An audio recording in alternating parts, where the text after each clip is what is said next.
who has more lives, Chris Grier or Trent Baalke? Connor, I don't understand this, man. Why would you hamstring yourself? The two head coaching candidates that you probably want the most, Ben Johnson, Mike Vrabel, they're going to want GM control. They are very picky human beings, and good for them. The specific Ben Johnson example here, his people, his circle, whatever, has like gotten it out there that he wants to have some sort of input on who the general manager is. Trent Baalke is the GM that picked Jalon Walker over Aiden Hutchinson. Why would he want to go work for the general manager that way overthought Jalon Walker? And Ben Johnson has been a benefactor of it. He has seen it. So why in the world would he go work for that general manager?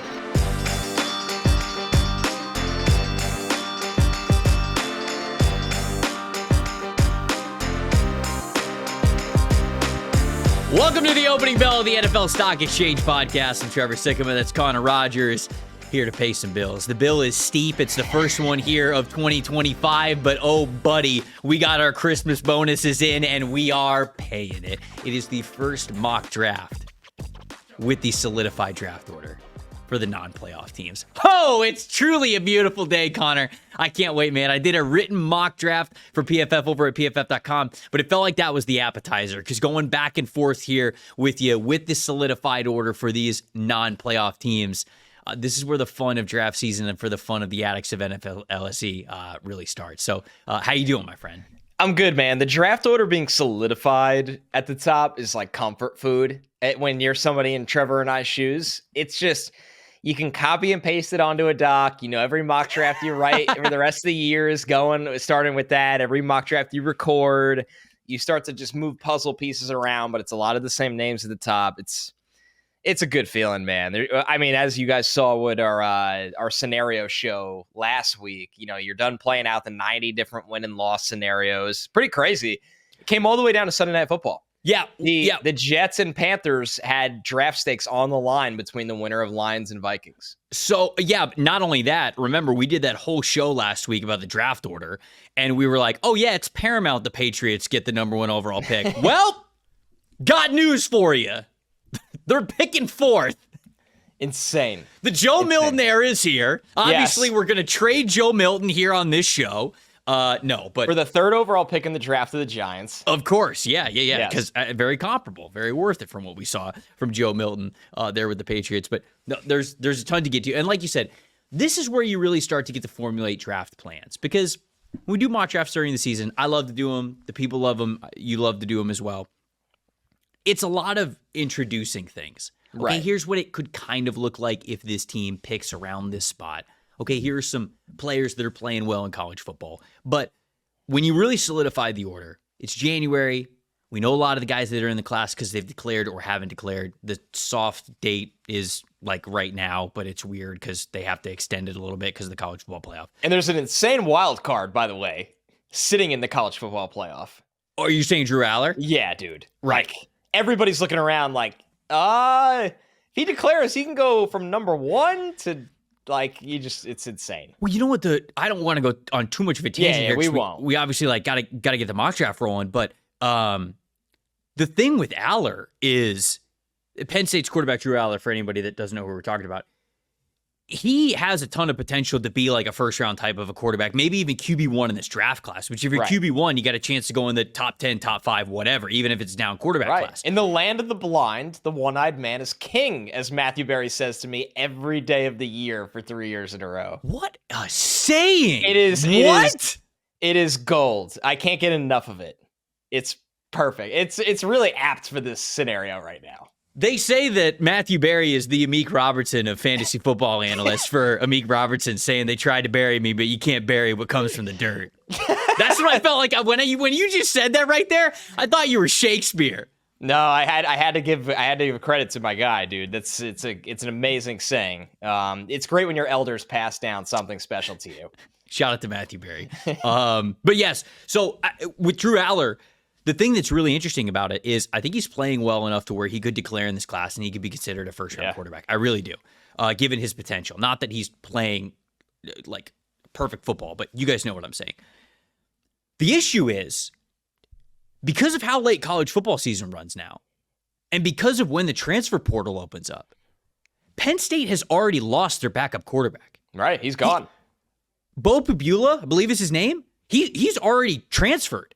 And here's the kicker.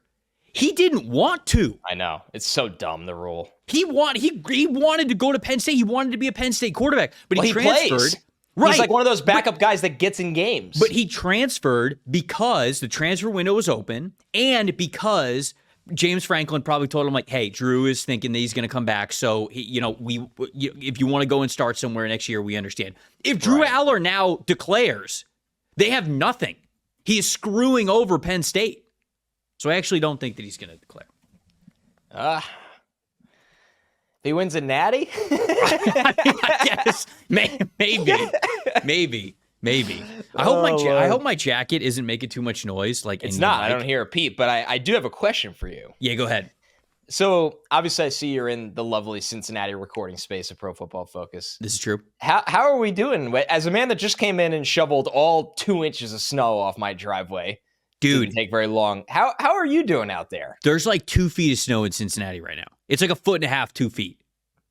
It's crazy. Is that the most snow you've ever seen in your life at one point? No, because humble brag, my family would sometimes take trips to Lake Tahoe when I was growing up. Nice. So, that's I know. Some good powder. Yeah. So we've done that whole thing. I enjoy shredding the fresh powder as a snowboarder. Wait, are you a snowboarder or a skier? I think we've talked about this before. I used to do both when I was a kid. Reluctantly, I have to get back into it. It's been literally years. I have not done either in so long. I actually surf more recently than ski or snowboard. Yes, I'm a man of the water more than the snow. All right. The snow is just a minor inconvenience. So anyways, if I seem like I'm like cracked out on this episode, I have been in this office since 7:30 a.m. because I had to get here before the second wave of snowstorms came in. There are no food establishments open in the greater Cincinnati area because of all the snow this year.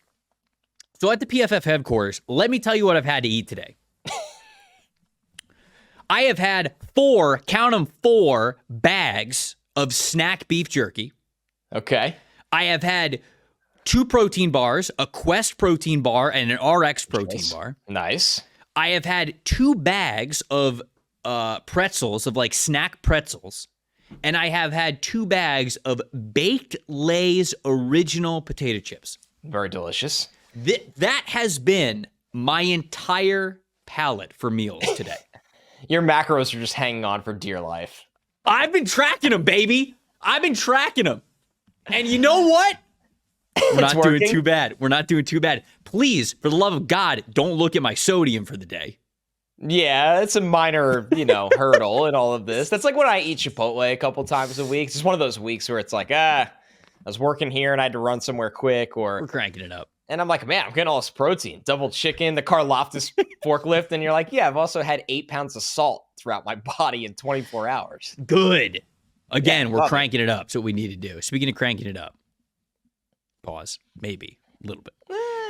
Let's throw in the mock draft simulator. Here we go. It is fully unlocked, reordered, solidified mock draft simulator over at pff.com as we begin our mock draft journey here for the 2025 NFL draft. As you can see, the Tennessee Titans fans, hello, welcome. You're picking number 1 overall. We got the Browns here at number 2, the Giants at number 3, the Patriots at 4, Jags at 5, Raiders at 6. You mentioned a little bit of something on the line there till Sunday Night Football. Jets end up picking 7.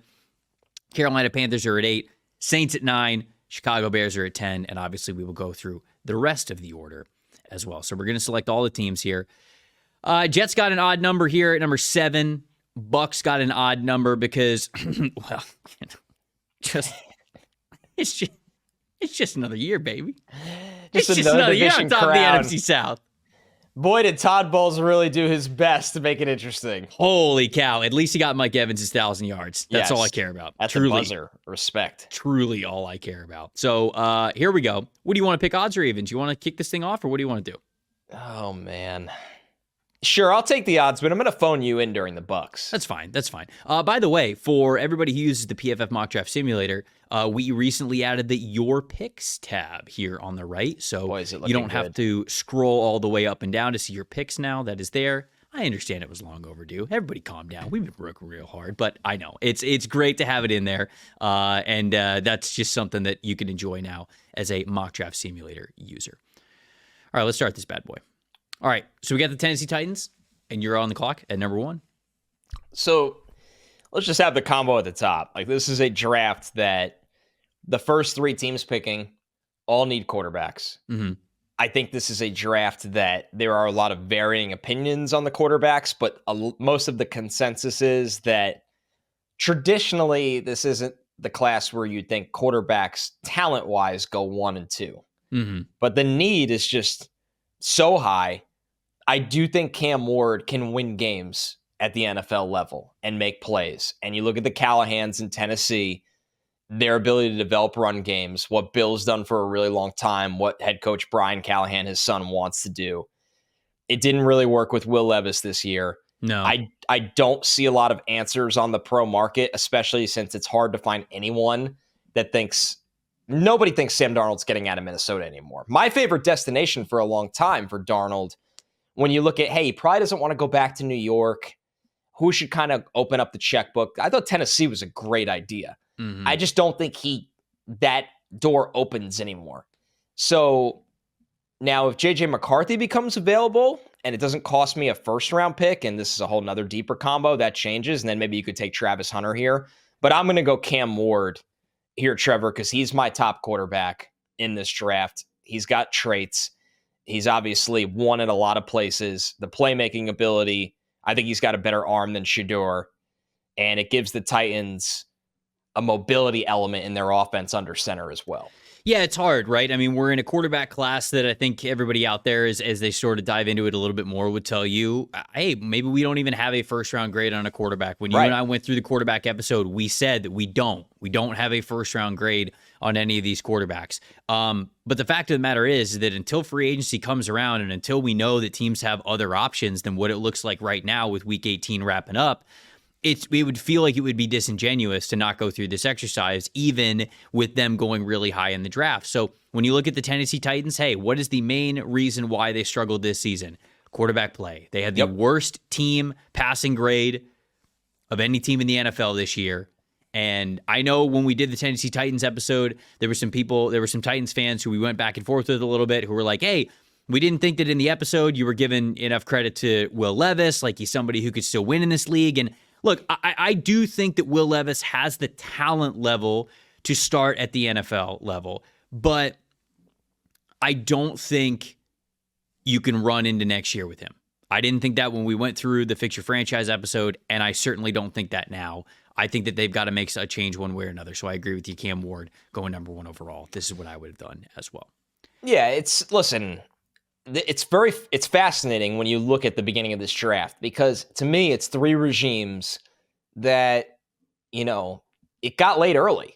Like Rand Carthen has to get a quarterback eventually in Tennessee. Mm-hmm. The Browns, after the Watson disaster, they got to figure that out. And that's a little bit more of a unique situation. The Giants with Joe Schoen and Brian Daboll back in the fold, they got to take a quarterback. Like there's no world where Joe Schoen and Brian Daboll, bring back Drew Lock and, hey, we'll try to develop Carson Beck in round 4. Like, it's not really an option for these people that have legitimate employment implications on the line.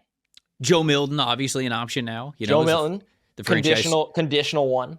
Conditional one, of course. Conditional one. Right. Of course, it's just a matter of all right, well, if he wins 2 Super Bowls, then you get 5 back the one back. If he touchdown celebrations. If he wins 3 Super Bowls, then, you only get a second back, so it's just, it's obviously those things will be built into the deal. So Cleveland's picking now at number 2, which is a very interesting and deep conversation, which we won't have enough time to dig into all the layers here with Cleveland. But essentially, they're in a situation where if you thought Tennessee's quarterback situation was bad, I think Cleveland's is worse. Yeah. Certainly, Jameis gave them some entertaining games there for a stretch, but with him being hurt, very clearly, Dorian Thompson-Robinson's not a starting quarterback in this league. Bailey Zappi, we didn't really think that he was, but he sort of showed in Week 18 that he is not either. Recently, Andrew Berry came out and said that Deshaun Watson has suffered a setback with his Achilles injury and his recovery for 2025. And so there's no guarantee that he is even going to be fully healthy to start the 2025 season. And even if he was fully healthy, you got to think that there's got to be some other options here. Either they're signing a vet, they're trying to do maybe what Indianapolis has done over the last couple of years, is just go get a vet. I mean, an Aaron Rodgers, a Kirk Cousins, like somebody like that, maybe like Joe Flacco. I know he's been there, but that's what sort of we're talking about here with these veteran quarterbacks. But ultimately, this decision comes down to, do you think that a quarterback is worth number 2 overall? Because I think that the Cleveland Browns have some issues, in particular along their offensive line, beyond just quarterback being bad. Now, it doesn't matter until you get the quarterback, but do you think that that quarterback is in this class? And essentially for this conversation, you're saying, is it Shedeur Sanders? Do you believe in Shedeur Sanders enough? I think the issue at hand here is just, what does Stefanski want to do with the pro market, right? Does Stefanski look at this as a situation that, hey, we're waiting to clear Deshaun's money, which is going to take 2 years. I can get us enough wins with a veteran like Flacco or Cousins, which is a bold, a bold choice if you do that way. Like, there's no guarantee. Kirk Cousins didn't look like himself this year. Flacco is just getting older and wasn't great for the Colts. Mm-hmm. But then do you bet the house on a guy that, like, I'll say it, and we'll have the combo, I'm sure, with more other picks too in different mock drafts. It just depends what you value. Shedeur is not, we had this combo a million times, and people don't react great to this. Like, he is not the physical profile you typically see with quarterbacks drafted in the top 3 to 5 picks. Mm-hmm. Typically, right? Like, what did everybody that's complained about Tua, right? People were like, well, it's not really typically a guy that you, like, when you look at the quarterbacks drafted around him, like Herbert being taken after him. Mm-hmm. And there's times where you could be right, but there's definitely times where you could be wrong. This is going to be really difficult to figure out, in my opinion. I don't know if it sounds crazy to say, and there's Myles Garrett implications here too, because he's a guy that's been vocal. Like, I'm not sticking around for another rebuild. I want to win next year. Right. And if you're drafting a rookie quarterback, like, do you consider that a rebuild? Like, I actually like, as crazy. Now there are some issues with Shedeur right away, like holding the ball, taking the sacks. That's another big issue, is that for this team, I said this, like, the line. Cleveland is not a plug-and-play rookie quarterback away. Now, obviously, a great rookie quarterback can change a lot of things, but Shedeur has already really struggled with pocket management and taking a lot of sacks. Yeah. Cleveland's offensive line was bad last year. Yeah. They're going to need new offensive tackles. It feels like Joel Bitonio might retire. So you've basically got Wyatt Teller and Ethan Posick, and that's it. I mean, like, DeJuan Jones, had some nice flashes, but I don't think he's a long-term starting caliber offensive tackle. Jedrick Wills is going to get hit free agent. They're going to let him walk. Yeah, it just never really worked. In my opinion, this is the trade down team now that the Patriots aren't picking at number 1. I could see it. But I don't want to do a trade at number 2 in the first mock draft we're doing with the order. No. But in future mocks, I think I'm going to have Cleveland typically trade down here, because until we get an answer otherwise, I feel like that's the way that they should go. So, I think I'm going to pick offensive line. Okay, not Travis Hunter. I think, Hunter is the other choice, right? That's where I go back and forth. Do you just stay true to the board and you just go with the best player available? Because he's so talented. Because he's just so damn talented. And they could use a corner. He could play corner opposite Denzel Ward. Yeah. And then he could also play wide receiver for you. Right. And you already traded Amari Cooper, and Judy had a lot of promising signs down the stretch, and before Cedric Tillman had the concussion. But like, Travis Hunter I think he could be a bona fide number 1 if he wants to be. Where Judy, I would like to be more of a high-end number 2. Mm-hmm. So, and hey, if you just think he's a great corner, which that's helpful for them as well. This is a tricky one because I just think talent triumphs the needs, which I know is not an easy situation you're in. He's the best player in the draft. Yeah, I'm going to stick true to the board. I'll go Travis Hunter at 2. I'm picking Hunter at 2. So you're up at 3. So it puts me in a peculiar spot because I kind of just went on this like listen, I don't love Shedeur Sanders as a number 1 or number 2 overall pick in the draft. But when we do these mocks, a lot of times we're also trying to figure out what's going to happen. Mm-hmm. I just can't see the Giants not taking him here. It's just, it goes back to what I said. Like, Trevor, these guys got to get a quarterback, and they don't have the time anymore. They almost ran out of time this year. I think that decision came down to the wire for John Mara. And I don't know as a Giants fan if you want a regime operating that way. And I think Brian Daboll can do some really good things with quarterbacks that could play. And Shedeur, I think there's a floor with him as a prospect. Mm-hmm. And I obviously think this is not a location. I don't think Deion would have a problem with him going there. It's the New York Giants. I know it's been really bad for a long time, but there was prestige with this organization. So I'm going to have them take Shedeur Sanders here. Get to throw to Malik. You have neighbors there. Hopefully Andrew Thomas can get healthy, but you got to start worrying about his injuries. I think when healthy, the line was better. Tyrone Tracy, I think, is a capable running back in this league. He's shown the relationship with Malik already. I just can't see them passing on Shedeur here. What are they going to do if they don't take a quarterback? Yeah, no, the only other realistic examples that I feel like we have here is, if you can get Sam Darnold to come to New York, which I don't know if he would want to, right? After everything that he was through with the Jets. Personally don't. I don't think so. I don't think so. The only other one that I could think of is Geno. Do you trade for Geno Smith? I have a question for you because this has come up a lot. Mm-hmm. What is Seattle's answer if they move on from Geno? Look, man, I think Geno's good. I think a lot of Seahawks fans do not like him. A lot of Seahawks fans want Geno Smith gone. And I think Geno Smith's a damn good quarterback. I do.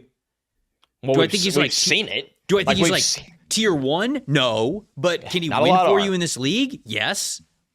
If Seattle and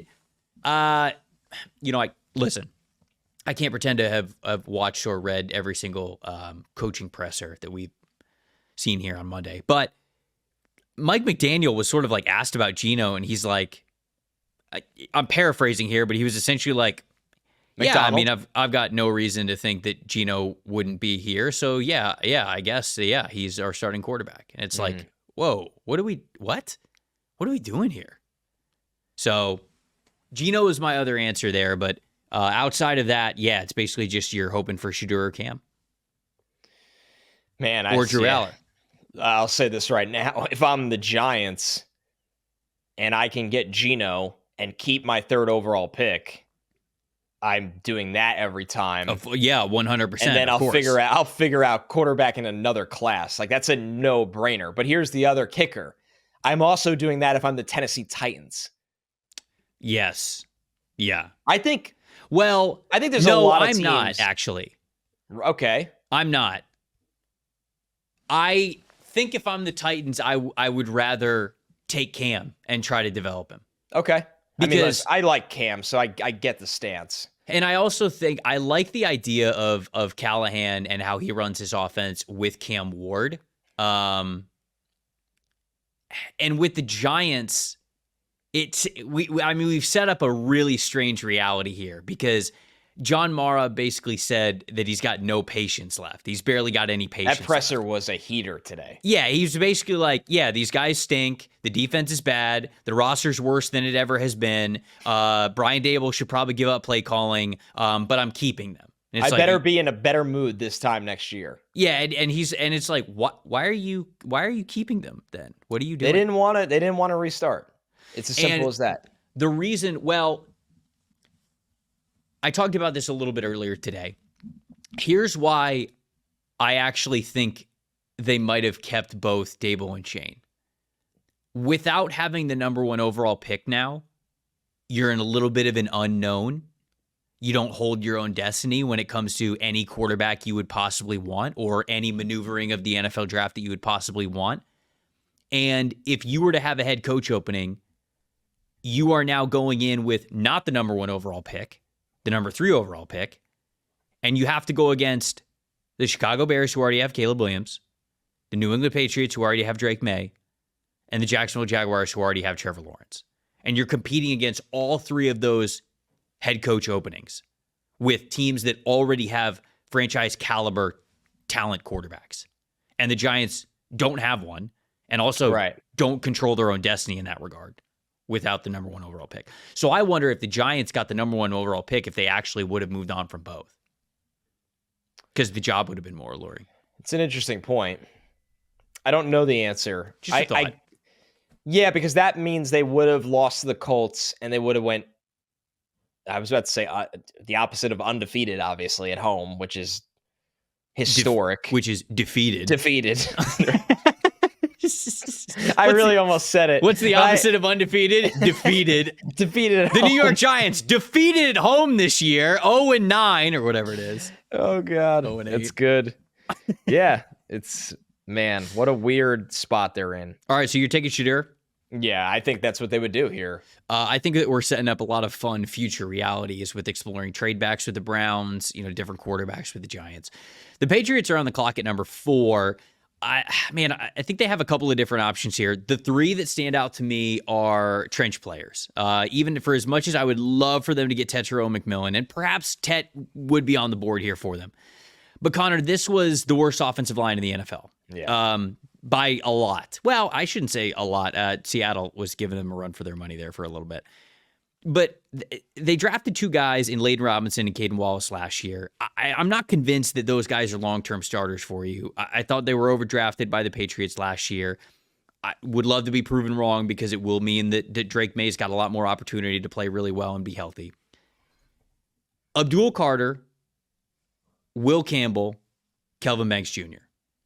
So those are the 3 that I think about with the Patriots here at number 4 with Travis Hunter off the board.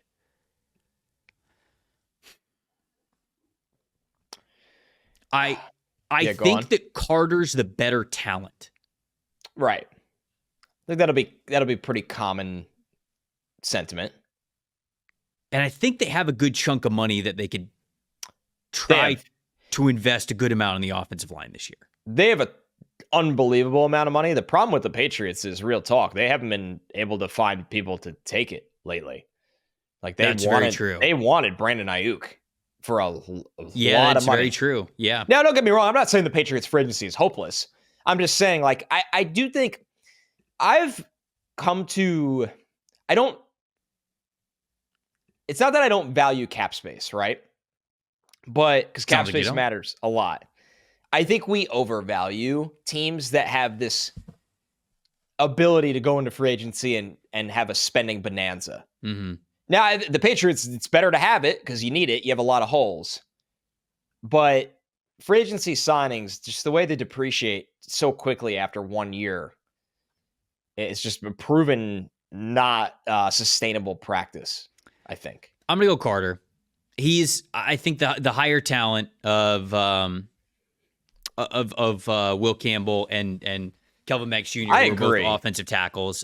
Carter He is phenomenal. To me, he's the best of the best in this class when it comes to edge rushers. The bend, the flexibility, the first step explosiveness, the physicality that he plays with, the dip and rip move. I mean, it's all pro caliber at a really impactful level. So let's go with Abdul Carter. This is a team. If I'm going to sit here and say that the Patriots have the least talented roster in the NFL, I can't just say, oh, well, they need this so bad they've got to pigeonhole themselves into taking this position. Take the better player. So I'm going to give him Abdul Carter a 4. Yeah, you start stacking up BPAs, and all of a sudden you look and you go, oh, damn, our roster looks a lot better. Yeah. Rather than kind of tick-tacky picks. Carter's he's just gotten so much better, Trevor, since moving to Edge. Like, you look at what he's done since moving to Edge, and it's genuinely impressive. The trajectory he's on is, I think, pretty special. Yep. All right, so Abdul Carter at 4. I really like that pick. I don't see enough of it. Jacksonville at 5. Get used to it, buddy. I get to sit in the Trent Baalke chair today. How lucky am I? Oh, brother. Who has more lives, Chris Greer or Trent Baalke? Connor, I don't understand this, man. I mean, how are we doing we this? Fixed the Jags, and you were like, so Connor, like, you look at this roster. What's like the number one thing? And I was like, we have to move on from Trent Baalke. We have to do something different here. Okay, so The bulky stuff is nuts to me. It's insane. Why would you hamstring yourself? Look, you know the two head coaching candidates that you probably want the most, Ben Johnson, Mike Vrabel. They're going to want GM control. They are very picky human beings, and good for them. Absolutely.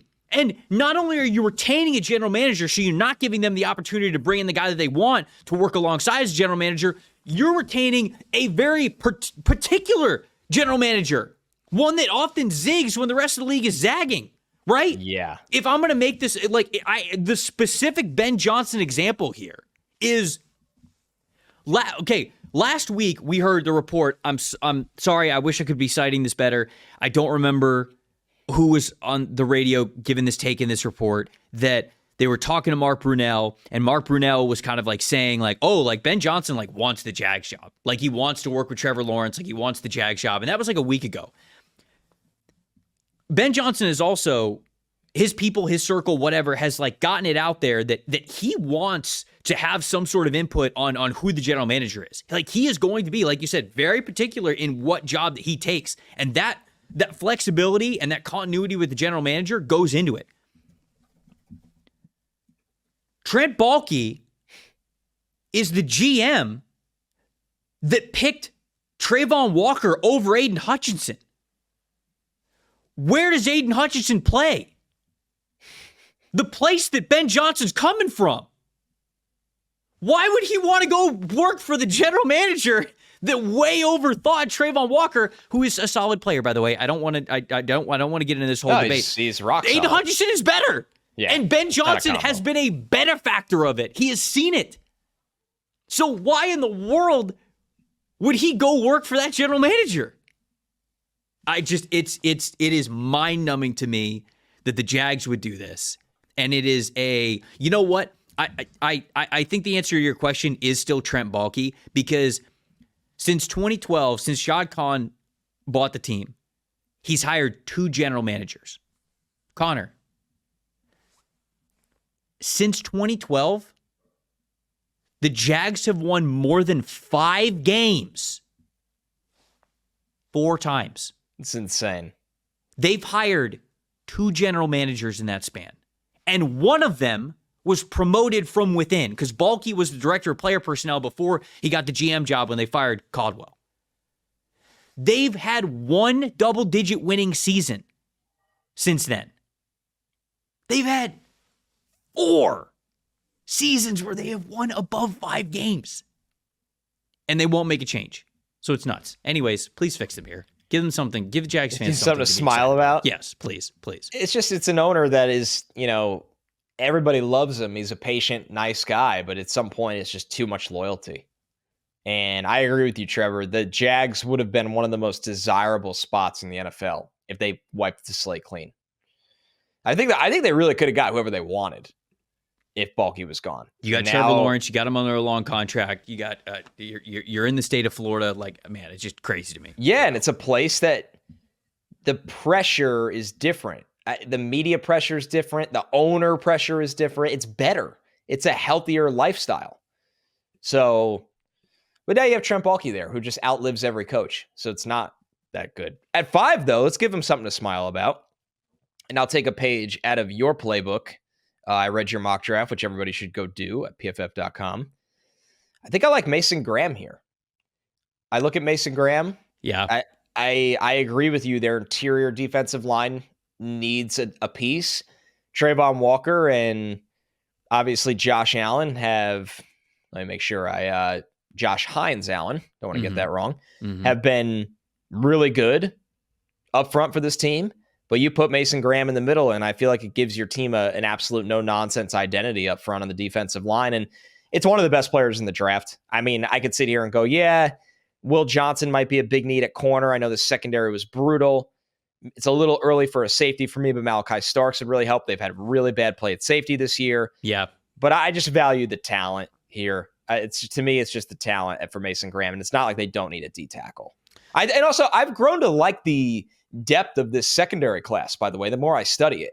where, hey, you might be able to get a helpful corner and safety on day 2 of the draft. Well, that's a great way to sort of like usher in our discussion with the Las Vegas Raiders, because when you look at the Raiders, yeah, of course, I think they need a quarterback. I think they need a bona fide number 1 wide receiver, so we could talk about Tetairoa McMillan here for sure. But, they've got Tyree Wilson, they've got Max Crosby, they've got Christian Wilkins, they have Divine Diablo, they've got Malcolm Kuntz. Like, these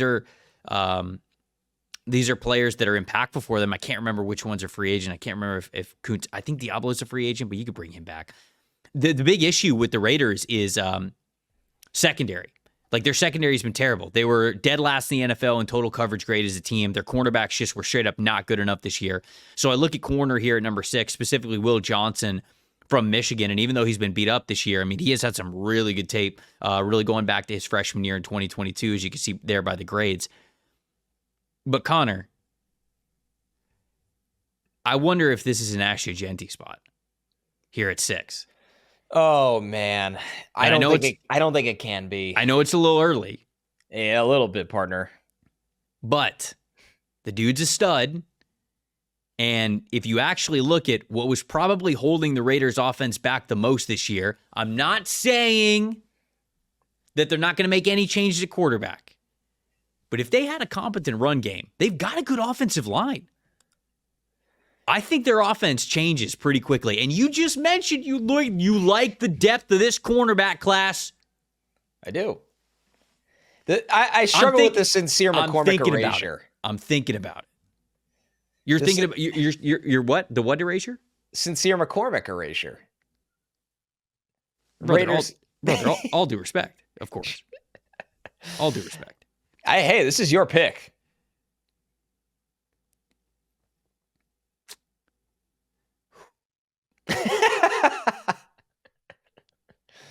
Just sweating. I kind of want to do it. Yeah, you do. I could tell. If you want to do it, this is your mock draft. Don't let anybody get in your way. Yeah, you're right. Ashton Jeanty, number 6 overall. I'm doing it. Look at these grades, people. The kid's nuts. Desmond Ridder hands the ball to Ashton Jeanty for the 38th time today. Yeah, and guess what happens? He broke 8 tackles for a 9-yard gain, setting up second and short. You're welcome, Raiders fans. Oh, man. I'm taking Ashton Jeanty at number 6. Whatever. Jeanty at 6, one of the best players in the draft. The New York Jets on the clock at 7. Stay true to the talent. Jets on the clock at 7. Man, this was one where I really was just going to follow how the best players come off the board. Mm-hmm. I thought there was a chance Abdul Carter would make it here. He didn't. Mason Graham, I really didn't think would make it here.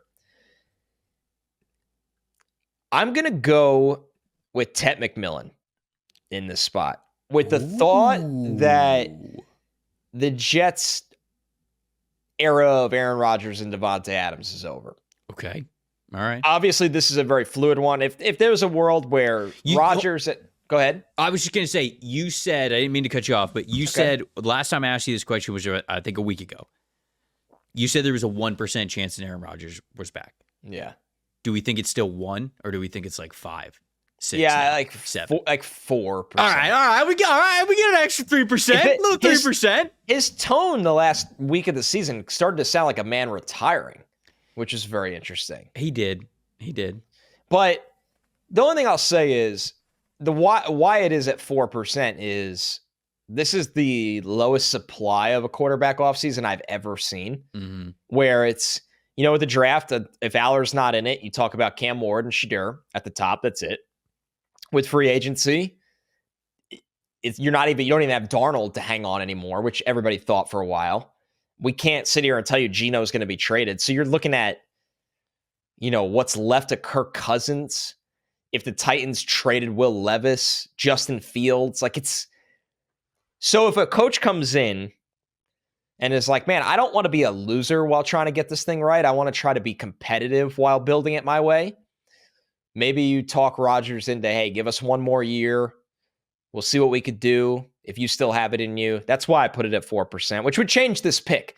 If Rodgers is back, Devontae's back. Mm-hmm. There's a very, very small chance if Rodgers is gone that Devontae's back. I mean, very small. I think Devontae would want to test free agency and go to a contender in that situation, which if Rodgers is gone, he wouldn't see the Jets as that. And they'd have to figure out all the contract stuff. So say the slate's a little clean with Rodgers and Devontae. I'd go Tet McMillan And now you have Garrett Wilson and Tet McMillan that complement each other perfectly.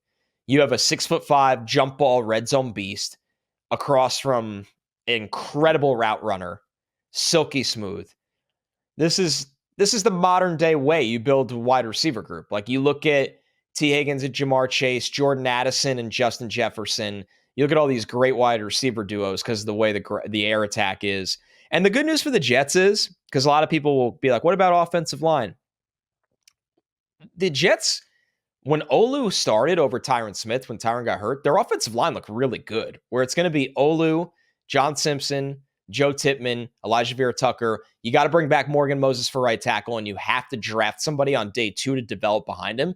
But this is the first year in a long time, Trevor, that I sit here and go, God, the Jets' offensive line's a disaster. They have to draft the best player available. They're not in that spot right here. That combo opens up on day 2. Mm-hmm. So, yeah, this is a BPA approach for me, and I think Tet McMillan is the best player on the board. And I did have a thought of Malaki Starks or like a Jalon Walker, but I like Tet better in this spot. Yeah, Jalon Walker, who recently officially declared for the 2025 NFL Draft, as did his teammate Michael Williams, excuse me. That puts the Panthers up at number 8. Sort of a worst case scenario here for the Panthers. Yeah, kind of stinks for Sorry, them. Panthers fans. I mean, Abdul Carter's off the board. Mason Graham's off the board. Tetairoa McMillan is off the board. Obviously, Travis Hunter is off the board. I think they need pass rush. Which edge rushers we got here? Who's next? It's Jalon Walker. Nick Scourton or Jalon Walker. Oh yeah, technically he's listed as an off-ball linebacker because Georgia wanted to frustrate the crap out of me all season long. Yeah, Nick Scourton or Jalon Walker. I think they probably go Jalon Walker, even with him being a little bit undersized. He's just such an explosive, powerful edge rusher. Really disruptive this year. As you can see, pass rush grade 83.4. That was his highest of his career. He played off-ball linebacker. It's why he's listed as a linebacker here, but his bread and butter is going to be as a pass rusher. I think I'll probably go Jalon Walker here. I think that makes the most sense for the Panthers, who just really need to get better up front no matter what. I don't think there's a defensive tackle I'm forgetting that would tempt me here. No, I mean, I like Kenneth Grant, but I'm taking Jalon Walker over Kenneth Grant. So, yeah, let's go Walker here for the Panthers today. I'm a big Walker fan. His tape, when you watch the pass rush snaps, there's a lot there that screams top 10 pick to me. Yeah. 9, the Saints. Man, this is a team that it's going to be nice to have clarity on them when we're mock drafting for them in April. Mm-hmm. You know, what's the future for Derek Carr? It was good to see Chris Olave practicing the last week of the season, that he'll be ready to roll next year after such a brutal injury year. They need offensive line help. I'm going to take Will Campbell here, Trevor. Okay. I wondered if you were going to do it. I was sitting here thinking that Will Campbell could have been the option for me at 10. Yeah, I'm going to take Will Campbell here. What I like about I think Campbell's best home in the NFL, the more I study him, is on the inside, because when you look at his losses playing tackle, it's a lot of length-related issues, but he is competitive as hell, plays with good leverage. I like the way he plays with his base. I mean, if I had a left side of the offensive line that's Taliza Fuanga and Will Campbell, I feel phenomenal about that for the future. Yep. I think it's hard to argue that. Have you heard him speak yet? Will Campbell? Yeah. Yeah, I saw the clip that was going around the other day. And he just sounds incredibly well put together, really understands just what it takes to be a good offensive lineman at the NFL level. Yes. Just the mentality. And it makes sense with how steady his play is. Yep. You know, how he approaches the game. So I like this. Going Will Campbell here. I honestly would have picked Will Campbell for the Bears here at number 10, but instead I will give them Kelvin Banks Jr. from Texas, who a little bit of a different conversation than it is with Will Campbell. Sometimes you worry about it is the length that you were talking about with Will Campbell, but sometimes it's the foot speed and the athleticism paired with the length that makes it tough for him to really protect that outside shoulder. Kelvin Banks Jr., I think he's even smaller than Will Campbell, but he's got a little bit longer arms. His arms are longer. He's more athletic, but I do think that he could still be seen as a guard by some teams in the NFL. Yep. And with Matt Pryor and with Coleman Shelton for the Bears, both upcoming free agents, and with Tevin Jenkins, a free agent as well, and just going through a ton of injury history, I like the offensive tackle options that they have with Darnell Wright, certainly at the right tackle spot. And then, all right, what are you doing with Braxton Jones? Maybe you're rolling with him for another year. You're playing Kelvin Banks in one of those guard spots. And if Braxton Jones does not play well, now you have an option where you can maybe flip-flop that, put Braxton Jones inside, put Kelvin Banks on the outside. So to me, this gives them a lot of versatility along the offensive line to really help an area of need for them. So I'll go Kelvin Banks Jr., the Texas offensive tackle for the Bears at 10. All right, Banks, a favorite of mine. He goes to the Bears at 10. I like it. The Niners at 11. This is going to be the Will Johnson spot for me. Oh, good. Yeah, nice. Yep. Actually, while we were recording, a little bit of a report dropped that Charvarius Ward has said he might not return to the 49ers. It's not anything to do with his experience with the team. He just has, personal trauma in the state of California. He lost his daughter this year. I send my best out to Charvarius Ward. It's been a really trying year for him and his family, and I'm hoping for the best for them going forward. That's an awful thing to have to go through, and like all things in this industry, there is a football side of this that we have to discuss, and that football side of it is that the 49ers, will be looking for cornerback help too. Mm-hmm. And Charvarius has been a great player for this organization and not an easy guy to replace if that's the end of his tenure with the Niners. And it would take, in my opinion, more of a premium selection like this to hopefully get that kind of impact.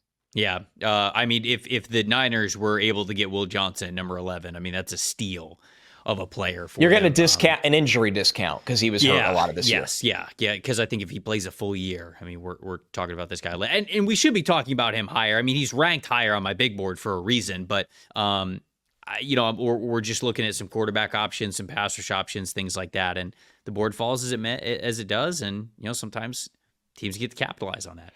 Cowboys here at number 12. So their team needs, we got linebacker, we got defensive tackle, we got running back. I'm just looking something up real quick with the Cowboys. I think defensive line is probably where I'm going to go here. That's where my mind continues to go. I look at offensive tackle as well, wide receiver. I think those are some needs for them. Sure.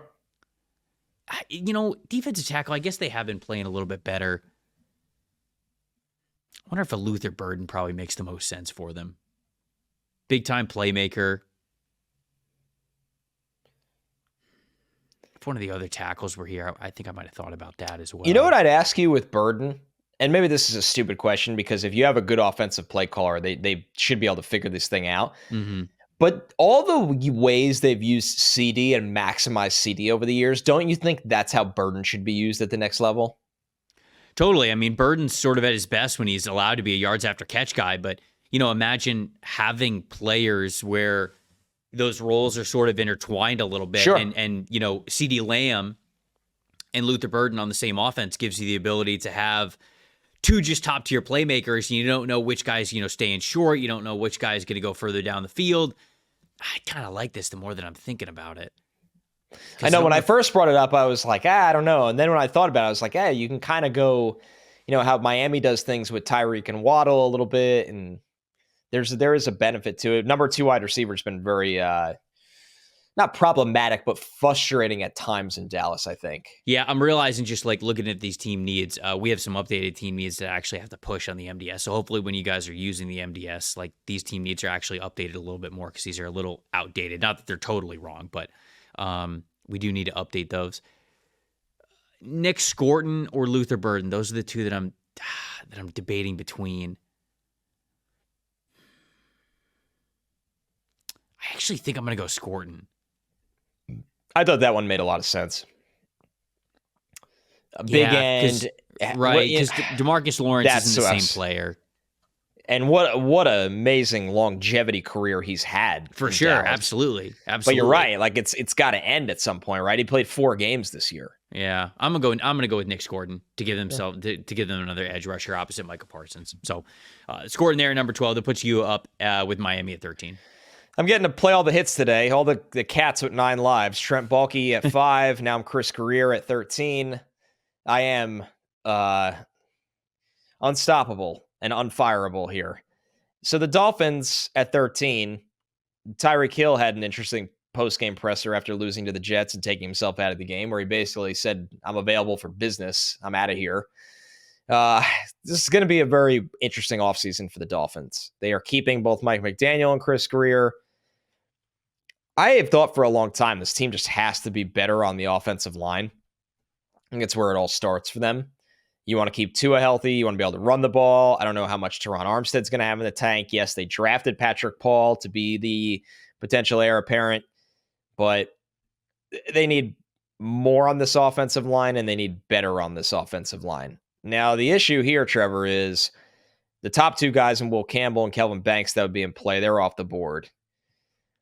I'll kind of phone you in here for a second. Do you think Josh Simmons is a fit for them? Because the tape he did get to put out this year when playing, looked like a first-round kind of guy. Yeah. So I think that he is a fit for them, especially because they just want to be athletic everywhere, and I feel like Josh Simmons moves really well. I was talking with friend of the show, Kyle Krabs, about this, and he likes Malaki Starks as well, if that is interesting to you, because it doesn't feel like they're going to bring back Javon Holland. I've done that before, actually. I think it was either the last mock we did or the only one I wrote for NBC this year. I had them take Starks. Yeah, so he has targeted Starks as a potential player here for the Dolphins in the middle of the first round. I agree with you, man. Like the issues with the Dolphins completely stems around the fact that they have tried to get as close to the line as possible of how much can I, in a sense, deprioritize the offensive line and just make up for it by getting the ball out of Tua's hands very quickly to very athletic players who can make things happen when they get the ball in their hands. Right. And they flirted with that line too much this year, in my opinion, and found themselves on the wrong end of it. So I won't hate an offensive line pick because I think Simmons can play for you at guard. I think he can play for you at tackle. I'd certainly play him at tackle, especially with all the injuries that Teron Armstead has had. Yeah, I thought I know he had a season-ending knee injury. It's college, so we don't get official injury news on these things all the time. When we get to go to the combine and talk to people and stuff, you always find out. But are you talking about Simmons' injury?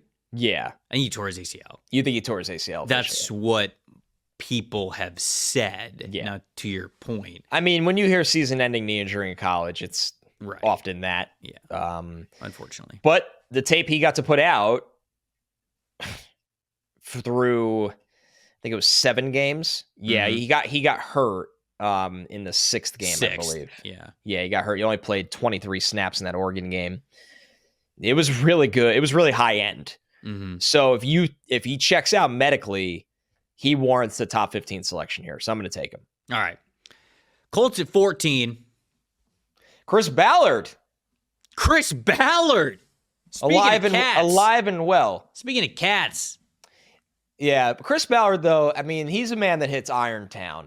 Like, when you see Chris Ballard sometimes... He does what? Hits Irontown. Like, that's a GM that lifts. One of the rare GMs that... I didn't know if that was another folksy wisdom saying that you got from Barry. No. Irontown. This is absolutely from me. Chris Ballard is a proud member of Irontown. So him surviving yet again, you kind of shrug and go like, yeah, he's built for this.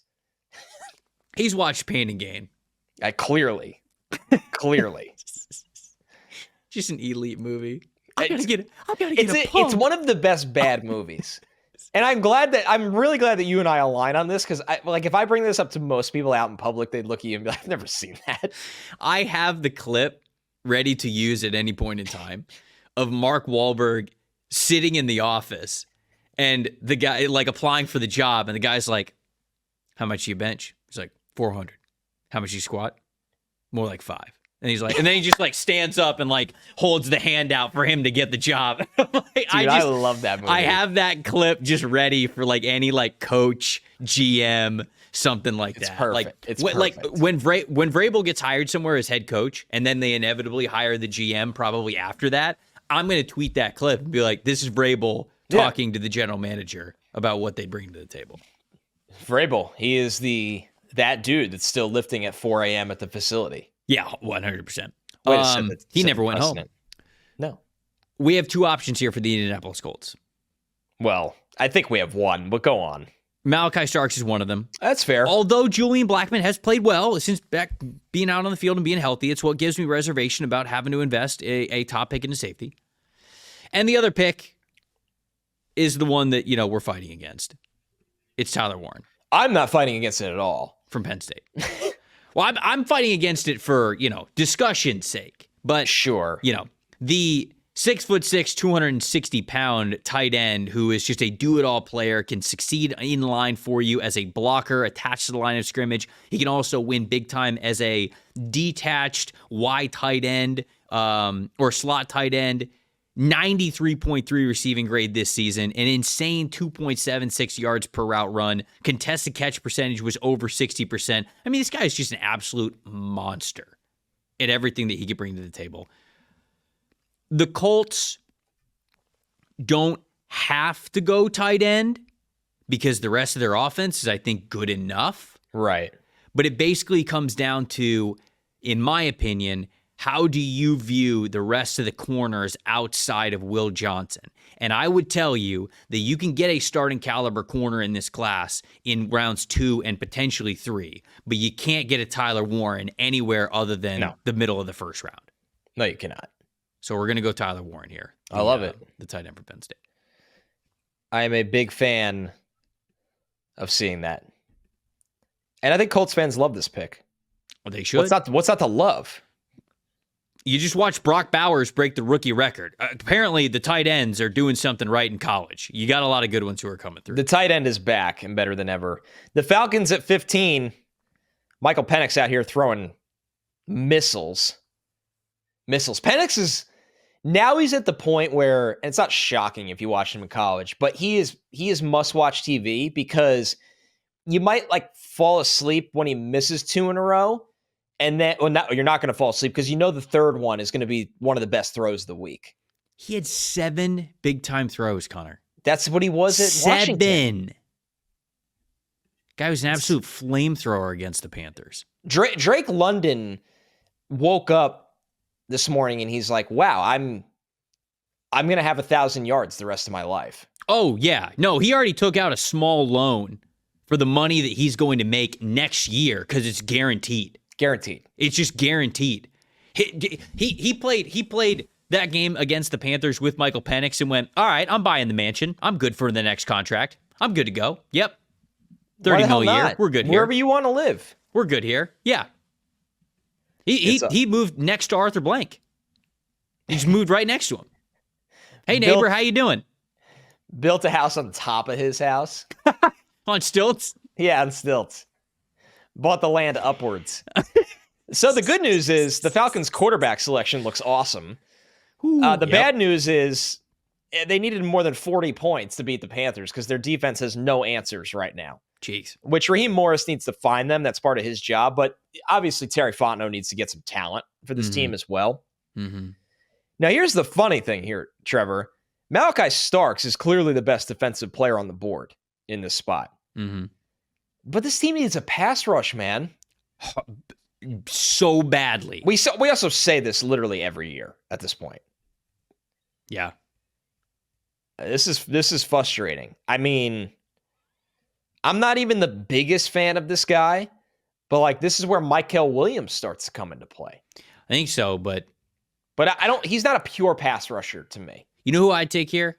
James Pearce. I'd take James Pearce. Yeah, I get it. He's a pure pass rusher. He's a pure pass rusher, and he's the stand-up outside linebacker pass rusher, which Raheem Morris likes in the 3-4 scheme. Yep. I completely agree. James Pearce, now, I'd be jumping for joy if I could get a Jalon Walker, but I just don't think it's happening. Yeah. So James Pearce, who, classic case of a guy that as a freshman, oh man, 2 years from now, James Pearce, that's going to be a number 1 overall pick. Mm-hmm. And then this summer, okay, James Pearce, pretty solid. Then this season, James Pearce, slow start. And then you watch the tape, you're like, yeah, James Pearce is a pretty good prospect. No, he is. He's good. No, he's a really good player. This happens all the time. No, he all the time. Everybody's like, 2 years. I tell you, look out for this guy. I like Abdul Carter better. Number one pick. Yeah, I like Abdul Carter a lot better. I think we did over the summer, honestly. Now, it's not really that's not really us, waffling. All right, you're going Pearce? I am going Pearce. All right. James Pearce Jr. to the Atlanta Falcons, giving them some pass rush there. Atlanta Falcons at 16, the Arizona Cardinals at 16. Well,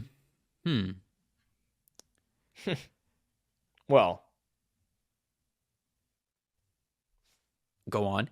No, it's weird, right? that was some really bad podcasting by me. I was like, all right, go on. You gave me the floor because I kind of indicated I needed it. Yeah, right. Yes, and then you did. I really had nothing good to say. I was gonna say Budda Baker is now extended, but you could still take Malaki Starks. It's not like you play one safety, and and they can play very differently. I'm a Dadrian Taylor Demerson believer.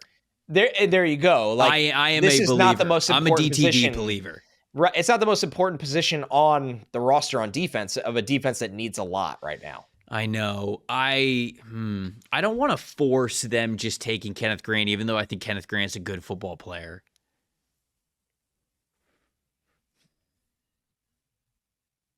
How did they use Darius Robinson this year? Well, he was out for such a long time. I know, but where did they align him? I'll pull it up right now. That's my big question here with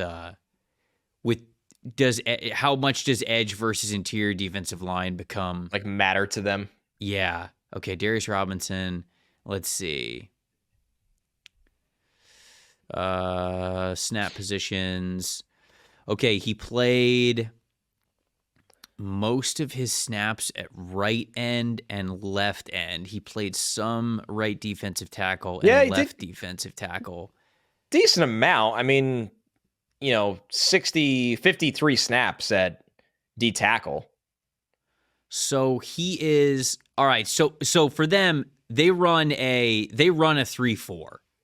So he is a hand in the dirt defensive end for them. So he's an interior defensive lineman for this team. So then they have Zaven Collins. They have Baron Browning. They have Julian Okwara. They have Xavier Thomas. They got Roy Lopez, the legend. And they lost Ojulari for the year, which really stunk. Yeah, okay, so they still have Ojulari.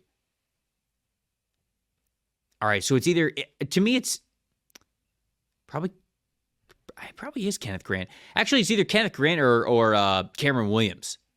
Yeah. The tackle from Texas for those that yeah. We haven't talked about Cam Williams too much yet. Yeah, so the conversation that I just had about Kelvin Banks Jr., where he's a little bit undersized, he's probably a shade under 6'4", probably 320 pounds. Maybe you worry about the length and the height a little bit with Kelvin Banks, even though I think he's got decently long arms for somebody who's like 6'4" and just a shade under. You don't worry about that at all with Cameron Williams. No. I mean, Cameron Williams is built like an NFL offensive tackle. 6'5", 335 pounds, really long arms, pretty good athleticism, good power to him. I think he's a first-round caliber offensive tackle, and he plays right tackle for Texas, which is where he would play for the Cardinals because Pearce Jr. plays left tackle. But they really need defense. And they really need pass rush on the defensive side. Right.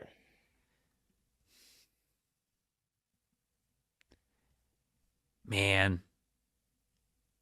I think I'm going to go Cam Williams. I think that's the I don't higher want to force upside it. pick. I don't want to force it. I don't want to force this. I think you can go heavy defense for them in rounds 2 and 3. I think they should go Cam Williams. Cam Williams at 16. The Bengals at 17. Yeah, all right. We'll do it. Bengals at 17. Interesting offseason ahead. Let's find a way to assume that they can keep T. Higgins. It's going to be tough.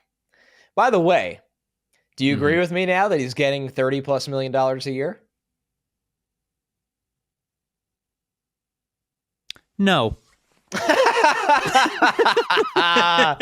That is a man that is proudly stubborn.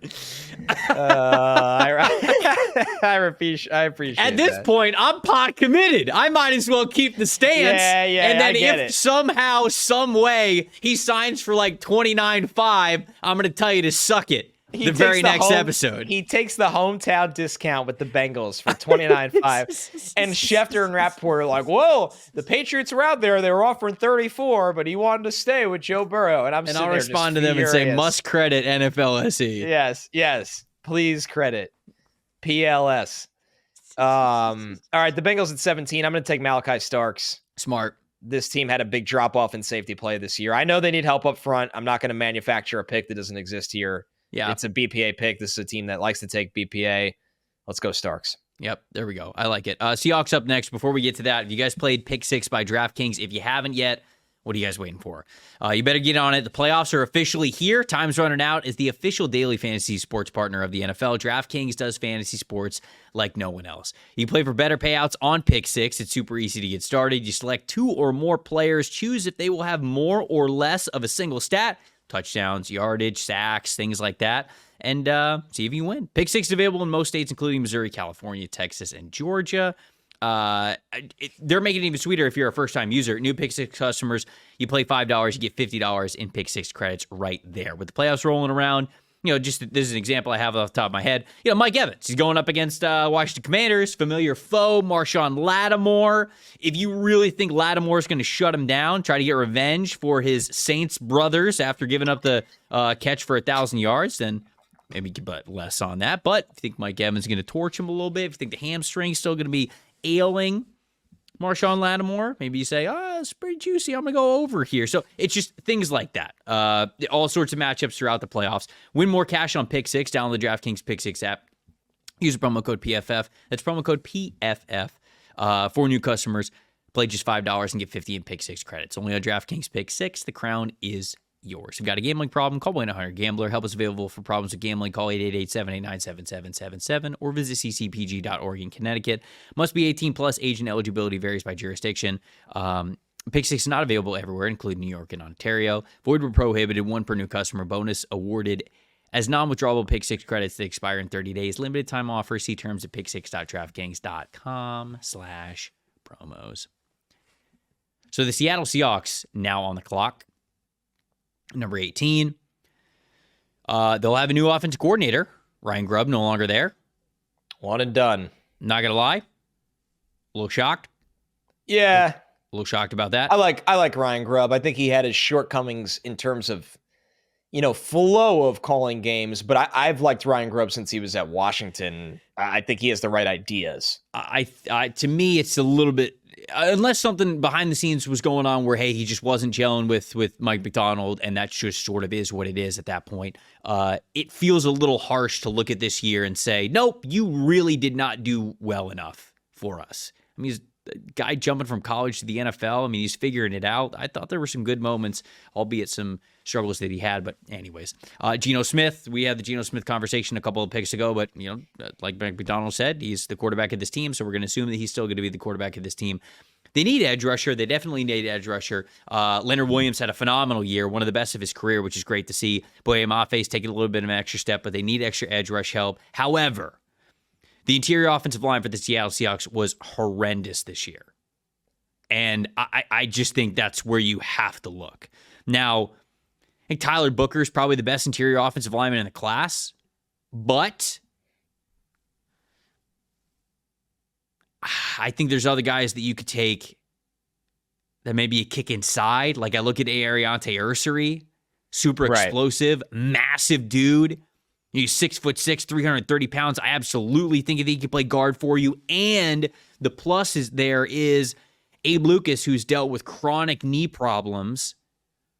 If he continues to miss games, now you have a legit option to kick out to right tackle in Aireontae Ersery for him to be able to play there. He played left tackle for Minnesota, but this is going to be the pick for me because at the very least, he's going to upgrade the interior offensive line. And if Abe Lucas ends up missing some more games down in the future, they've got somebody who could fill in for him. So Ersery from Minnesota for the Seahawks at 18.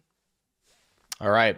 I like it. I mean, this is a team that needs more offensive line help. They dealt with some injuries this year.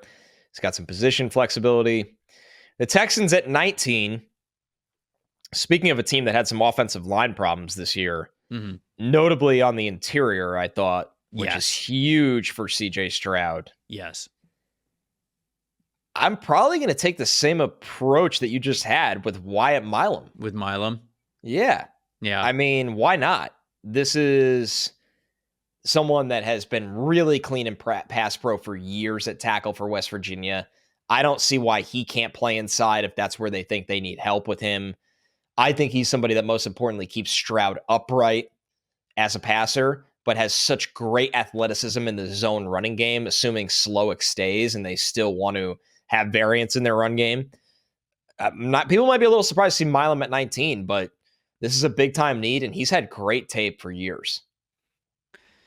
He's a little upright in his stance, which worries me a little bit with playing guard. I agree. Perhaps that's something that you can, little hot yoga over the summer, 3 days a week. Maybe you can, get the hip flexors. Yeah. A little bit more flexible there. Have him bend down a little bit further in the stance, get a little bit lower to be able to play guard consistently. But no, I'm obviously having fun a little bit here. I do think that Wyatt Milum's a great offensive line prospect, so this one does make sense to me. Denver Broncos at number 20. Wide receiver, tight end. I don't think tackles is much of a need anymore for them.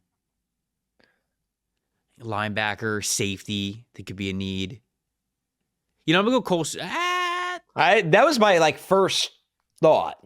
Colston Loveland? Sean Payton just getting a tight end like him that you can move all around. It's great.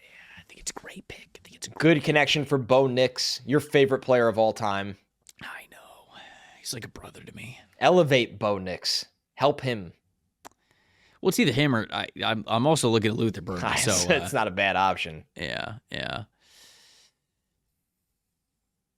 Yeah, we're gonna go Loveland. I think the tight end need is more dire, and I also think that Loveland, pseudo wide receiver all the time, detached from the line of scrimmage. So, big time mismatch type of a player. Again, like when we were talking about Tyler Warren, it feels like a big time tight end era right now. We got two really good ones here in this class, so it makes sense that Sean Payton would prioritize one here, get one at number 20 with Colston Loveland, which puts the Bucs up at number 21.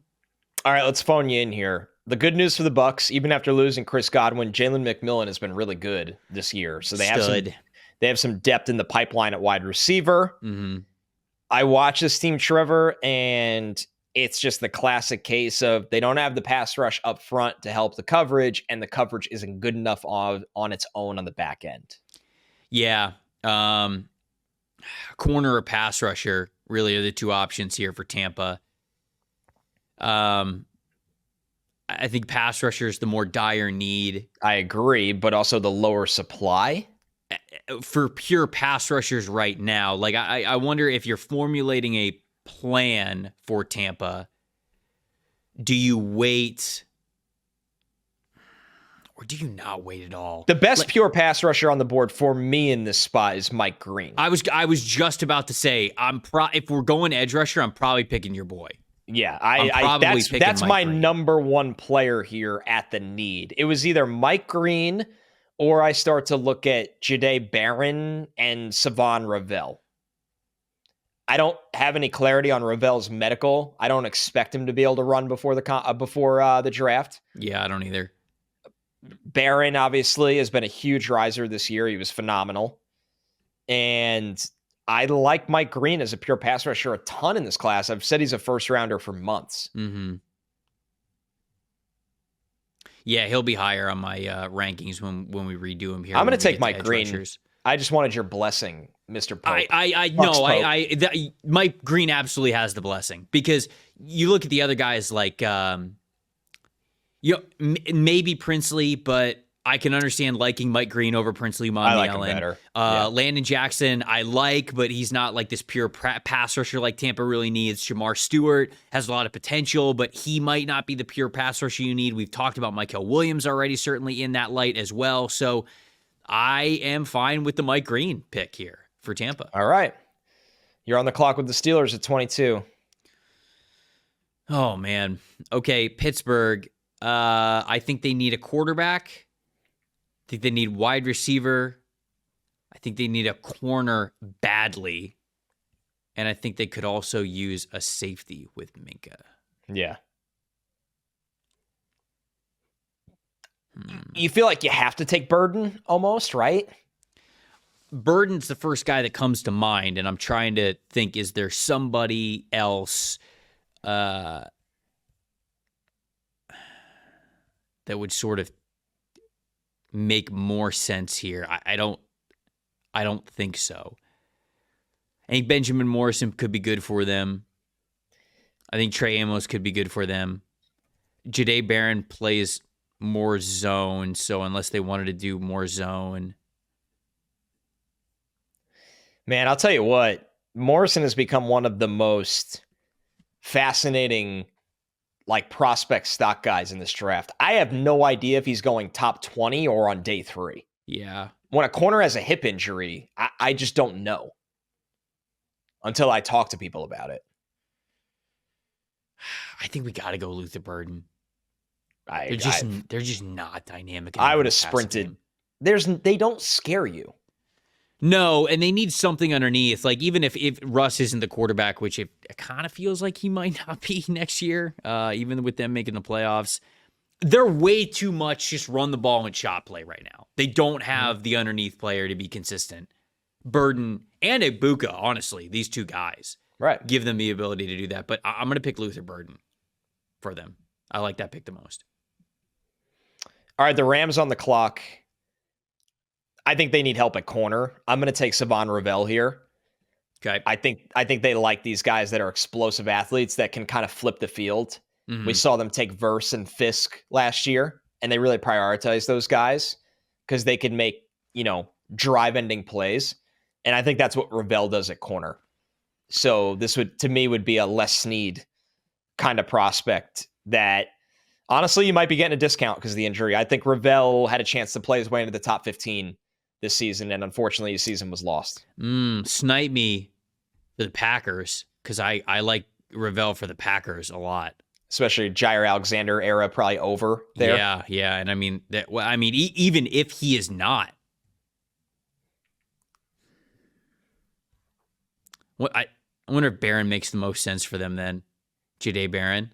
Size at corner, typically. They need pass rusher, but again, am I going to sort of force a Princely Monmiel? I don't think they're that type. He's their type. No. 6'4", 255. Maybe it's a little bit different now that they're running Hafley's defense, but I feel like if they go anybody, they go Sawyer. But if I just feel as though they sort of have those bets on the roster right now. I don't think they're going to force anything, even for as poor as the pass rush looks.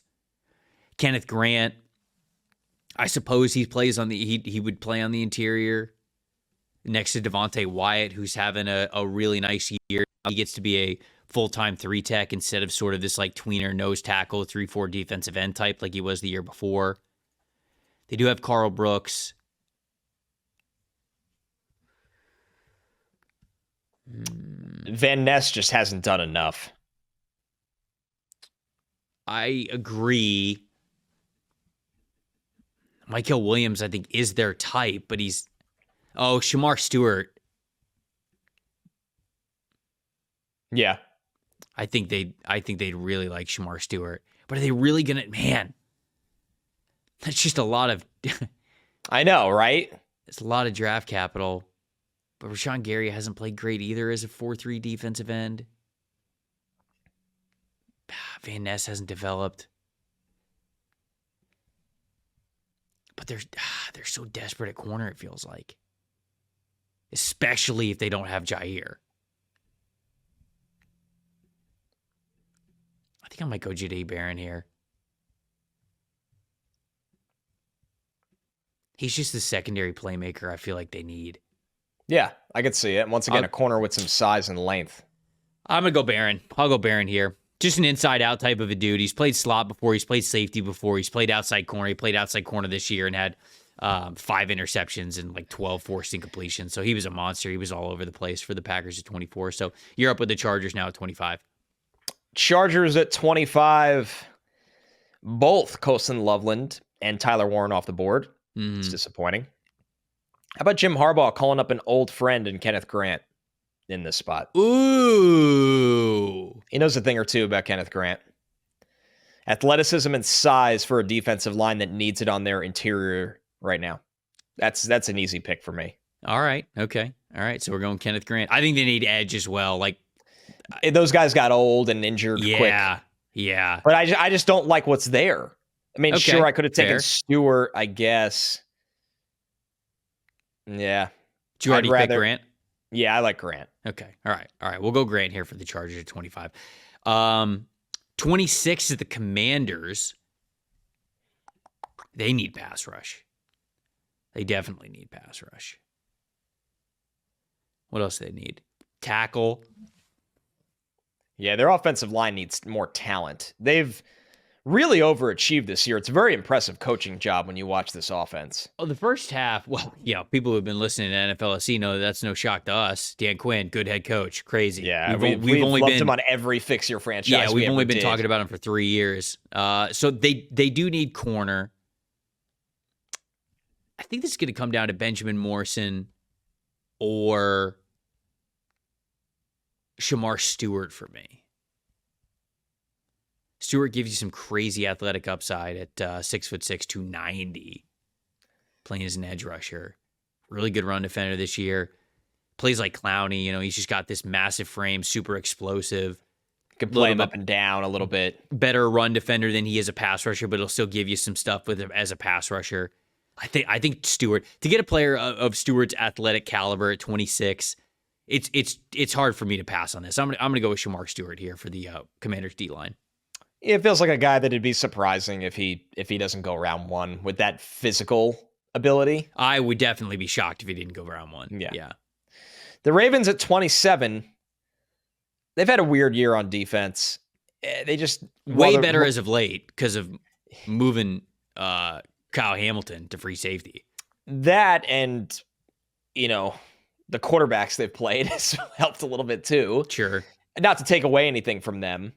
I'm fascinated to watch this team in the playoffs. Lamar's had legitimately a historic season at quarterback. Like you can't undersell it. It's been a historic season for Lamar Jackson at quarterback. The defense needs some more help. They need another pass rusher. I like the future of Nate Wiggins at corner for them, but the back end is that's a good call out by you with Hamilton playing free safety. And Ardarius Washington's now played better because of that. Really right. Nice It's been like one fix that's led to a positive trickle effect. Yep. Oh man, this is a little tricky because I kind of would like somebody with some pass rush juice, which in my opinion here, Trevor, would be Princely. Mm-hmm.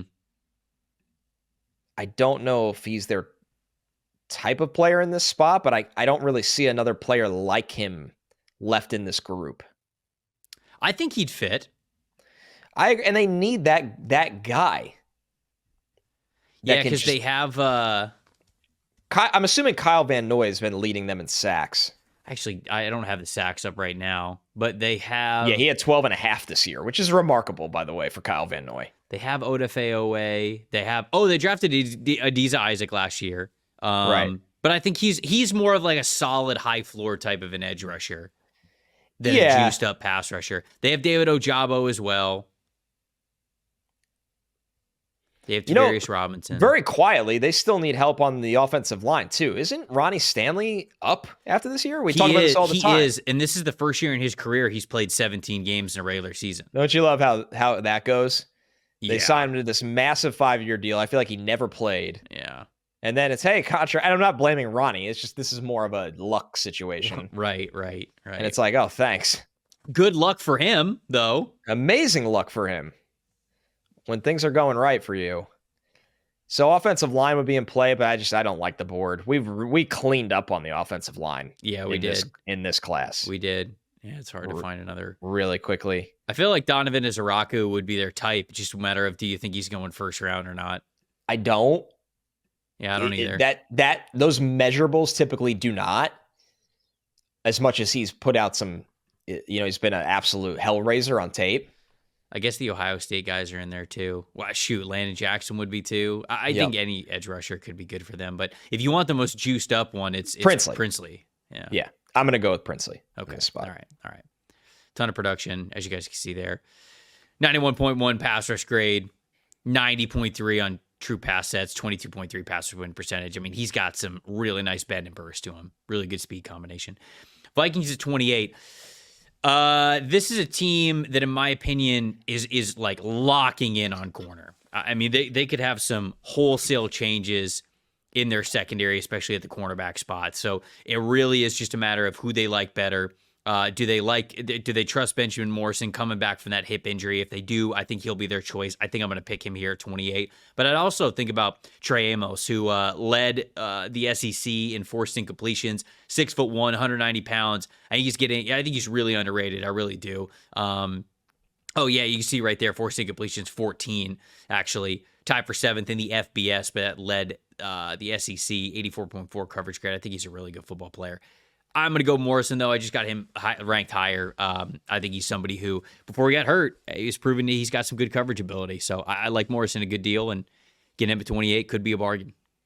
Could be a bargain. That'd be a huge injury discount for what he was coming into the year. The Bills at 29. Yep. This is a defense that needs more. They've had some trouble getting off the field on third downs this year, as much as they've been just had a fantastic season. Matt Milano was hurt to start the year. I think it's been, you get dropped into a season where Super Bowl is on the line. It's kind of play. It's tough. It's a tough adjustment. And I think they need, while linebacker could be a thought at some point for them in this draft to get more depth in that room to protect from injury, I think this is a little early here. Yep. For the linebackers of this class, there's not really that guy yet that I've seen. Now, we didn't do linebackers yet in terms of the rewatch for rankings, so maybe that changes. Von Miller's not getting any younger, although he's been fine this year. Another team that could use pass rush help. I think D-line is where you look for the Bills. I was kind of thinking a player that can play up and down like Michael Williams in this spot. Because I looked at Walter Nolan, too, from Mississippi. From Ole another Miss. Guy, big run defender. Really good run defender this year. And I mean, just a freak athlete at 6'3", 305. Yeah. They use Greg Rousseau all over the place. I mean, then you could use Walter Nolan all over the place. That's a good thought process. And then you have a guy that's just a pure run stuffer in Tyleik Williams, who does not get moved off the line of scrimmage at all. His pass rush production is just nothing, though. And typically when you're like that, you don't go in the first round. I know a lot of people really like Tyleik, and maybe, I don't know, maybe this stretch of playoff runs and late games in December that I haven't watched yet or studied of him yet, when we get to interior defensive linemen, maybe I'll like him a lot more. But I feel like I've been lower on Tyleik the whole process, and it's just, I think he's a really stout run defender, but he just doesn't give you a lot if he doesn't win with his first step as a pass rusher, and that sort of worries me going into the league of how valuable that is.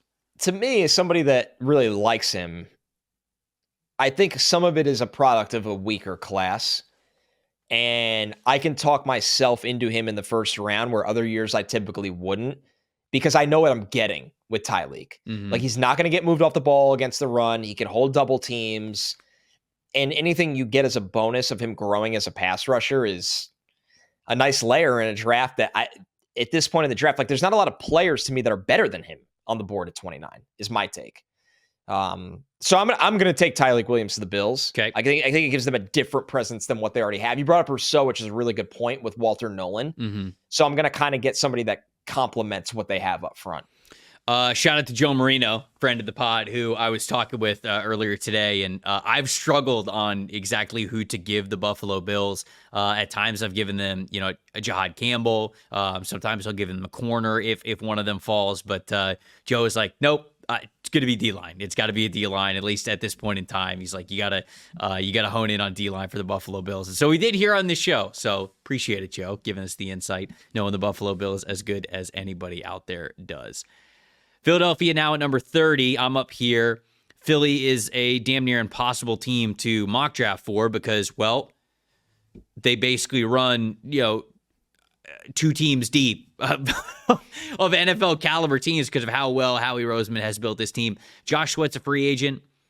Brandon Graham's retiring after this year. I look to edge rusher. Yeah, they drafted my boy Jalon Hunt last year. They have Nolan Smith Jr. who's taken a step up this year. But I wonder if we're going towards another edge rusher. Am I forgetting somebody for Philly that would take me away from that? Because you just this team is so deep, man. It is. Hopefully they get a better year too from Bryce Huff, who had I believe a wrist injury this year. Yeah, so I mean they got Bryce Huff as well. Oh, it's ridiculous. They have Milton Williams, got Jalon Hunt. Yeah, and we knew Hunt would be a kind of redshirt player with how raw he was, but how special the traits were. They drafted Jeremiah Trotter Jr. last year at linebacker, so I'm not going to go linebacker. I don't know how much longer Darius Slay is going to do it. They have Keely Ringo, Eli Ricks, Isaiah Rodgers, though. Isaiah Rodgers played well this past week, of course. Man, is this true? Is this just true, like, whatever BPA is for the... Probably. Like, are they just drafting Emeka Egbuka? I was just going to say it. Watch them just take Emeka Egbuka and be like, yeah, good luck. Because, I mean, they drafted Johnny Wilson and Anaya Smith last year, but... Yeah, but that was so late. And they traded for Jahan Dotson. I know, who actually, like, played well when he was, you know, the wide receiver one type of a player this past weekend as they were resting everybody. I don't hate taking Egbuka. I don't hate taking Egbuka either. No, you know what? I'm going to take Walter Nolan for them. Okay. Why not? Because I mean, it's then very typical. You have a 3 D-line rotation of Jordan Davis, Walter Nolan, Jalon Carter. Stupid. That's ridiculous athleticism on the interior defensive line. Well, and very importantly, Milton Williams is a free agent. So there you go. I talked myself into it even more. So that was like a 1-for-1 replacement. Yep. 5 sacks for Milton Williams in his 4th year in the NFL. He'll get paid by somebody, and the Eagles will probably be like, "Hey, man, thanks, but we can replace you now. We can replace you with Walter Nolan at pick 30. Might even upgrade you." I don't even know. I honestly don't know if they're going to be able to do that because Walter Nolan's really talented, but we'll see. You're up with the Chiefs at 31. Chiefs at 31. So next year 2, of course, of Xavier Worthy. Mm-hmm. Travis Kelce, no idea if he's going to play or not. Mm-hmm. Getting older. Rashee Rice, I'm assuming will serve a suspension next year, coming off the injury. Even if he doesn't, he's coming off the injury. Wait, because of what? Rashee Rice? Yeah. Well, the whole car. Oh, okay. Yeah. That I was thinking in my head, I was like, did he do something else? I was like, I thought, would they not have already suspended him or no? No, it's just this thing has gone on. Oh, okay. So we're still going on with that. Okay. All right.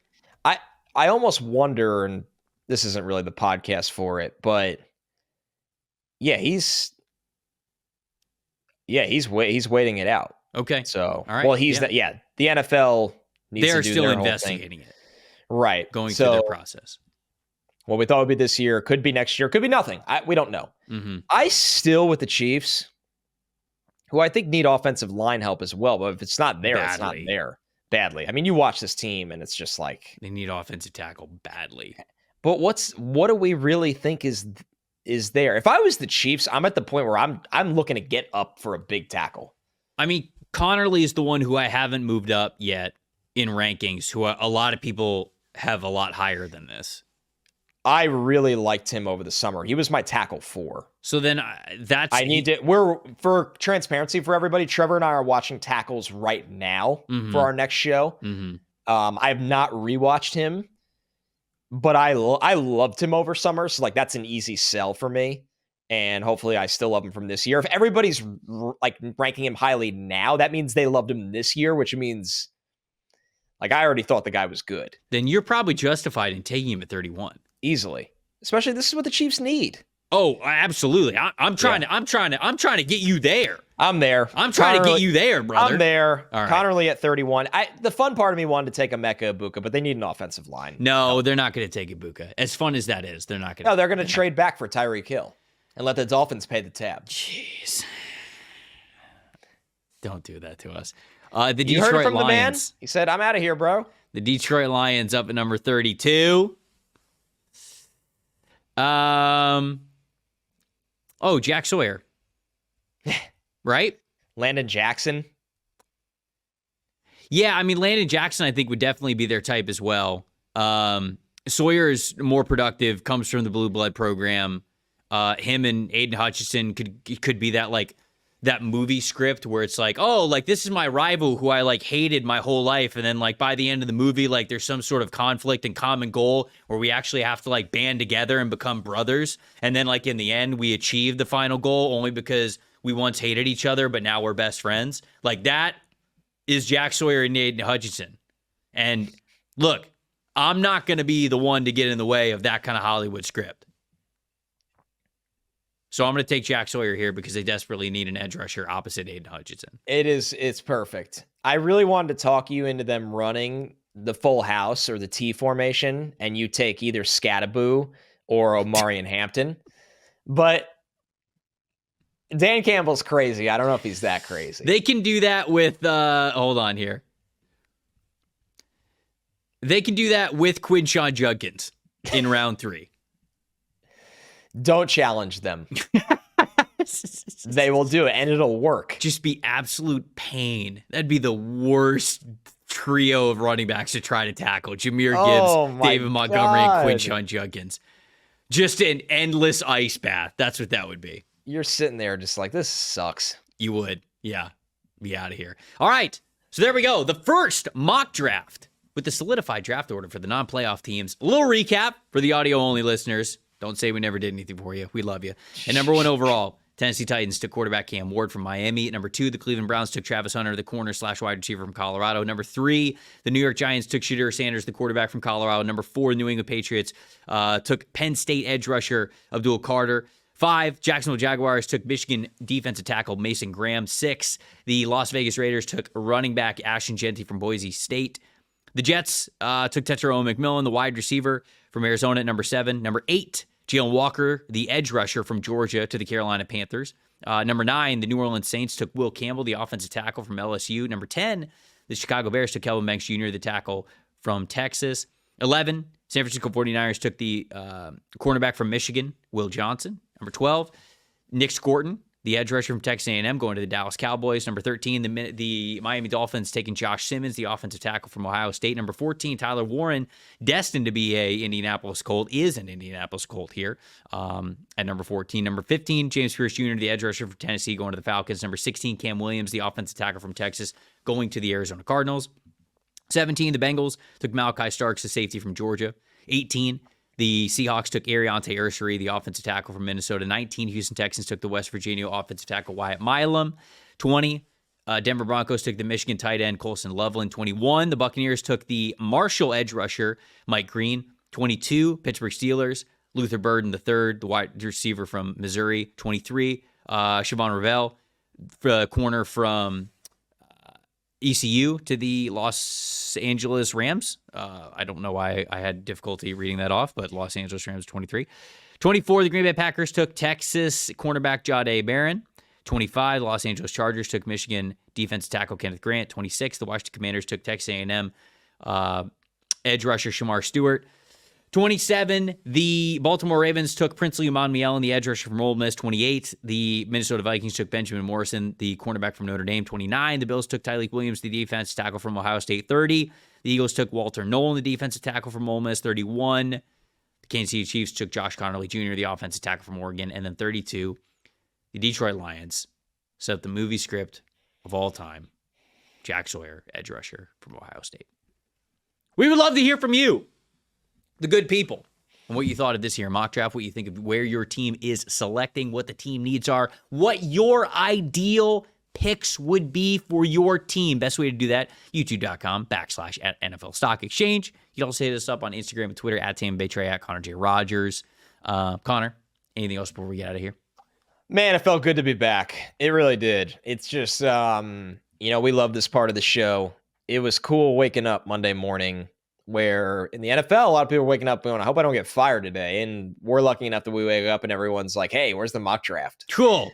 The tweets were plentiful. It was wild. And I think that's really cool to see that we have kind of built a community that, people know what time it is now. Mm-hmm. There's no like, hey, when's the next show? Or like, why do you guys try this? It's like, all right, dudes, where's the mock draft? Like, giddy up, giddy up and go. So I just love it. I can't believe you and I have been doing this pod for a couple of yeyears now. It's insane how time flies. And this is my favorite time of the year because we all get to get on the road and spend time together and boots on the ground. And it's the best, man. I'm so ready to roll. Yeah. Coming up next for us, I believe it'll be Friday. We will have the offensive tackle episode for you. I might need an extra day to watch offensive tackle film and grind out the offensive tackle film to bring you the offensive tackle. It is the grindiest of grinds. Ranking episode. I think it's going to come out for you guys on a Friday, but then we're going to try to churn out as many of these as we possibly can before we get to the Shrine Bowl and Senior Bowl at the end of this month. And then, man, time is going to fly. The Combine's going to be here. Free agency is going to be here. We're going to have all sorts of exercises, some team mock drafts,